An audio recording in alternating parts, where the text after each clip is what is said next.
आज हम बात करेंगे भगवान विष्णु के चौथे अवतार की, जिनका उल्लेख कई प्रमुख पुराणों में मिलता है। नर और नारायण। ये दिव्य आरषि ब्रह्मा के मानस पुत्र धर्म और प्रजापति दक्ष की गुणवान पुत्री मूर्ति के पुत्र थे। उनका जन्म एक विशेष उद्देश्य, जो कि पृथ्वी पर सत्य, तपस्या और धर्म की स्थापना करना था, उसकी वजह से विष्णु के चौथे अवतार के रूप में हुआ था।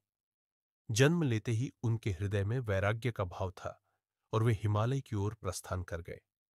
उनकी तपस्या इतनी गहन और शक्तिशाली थी कि तीनों लोकों में उसका प्रभाव महसूस होने लगा। उनकी इस अलौकिक शक्ति से देवराज इंद्र भी चिंतित हो उठे। इंद्र को भय हुआ कि कहीं उनकी तपस्या से उनका सिंहासन न छिन जाए। इसलिए उन्होंने कामदेव और स्वर्ग की सबसे सुंदर अप्सराओं को उनकी तपस्या भंग करने के लिए भेजा। अप्सराओं ने अपने नृत्य और संगीत से उन्हें मोहित करने की हर संभव कोशिश की, लेकिन नर और नारायण की समाधि अटूट रही। तब अपनी अद्भुत शक्ति का परिचय देते हुए नर ने अपनी जंघा अर्थ उरु से एक ऐसी अप्सरा को उत्पन्न किया जो सौंदर्य में अद्वितीय थी, जिसका नाम हुआ उर्वशी। उर्वशी को स्वर्ग भेजकर उन्होंने इंद्र के अहंकार को शांत किया। एक बार जब दंभोद्भव नामक एक शक्तिशाली राक्षस अपने 1000 अभेद्य कवचों के वरदान से तीनों लोकों में आतंक मचा रहा था, तब नर और नारायण ने एक अद्भुत रणनीति अपनाई। 1000 वर्षों तक नर युद्ध करते और जब वे थक जाते तो नारायण युद्ध करते, जबकि नर तपस्या में लीन हो जाते।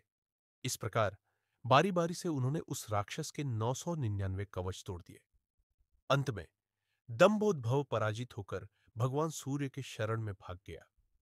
यही नर और नारायण द्वापर युग में श्री कृष्ण और अर्जुन के रूप में पुनः अवतरित हुए। श्री कृष्ण अर्थात नारायण ने अर्जुन को जीवन का सार और धर्म का ज्ञान दिया, और अर्जुन अर्थात नर ने धर्म की रक्षा के लिए अपने गांडीव को उठाया। उनकी यह लीला हमें सिखाती है कि सत्य और धर्म की स्थापना के लिए भगवान स्वयं अलग अलग रूपों में प्रकट होते हैं।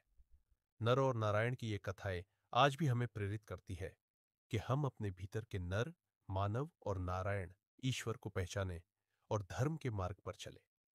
सनातन धर्म की ऐसी ही ज्ञानवर्धक और प्रेरणादायक कथाओं के लिए हमारे चैनल को सब्सक्राइब करें और हमें फॉलो करें।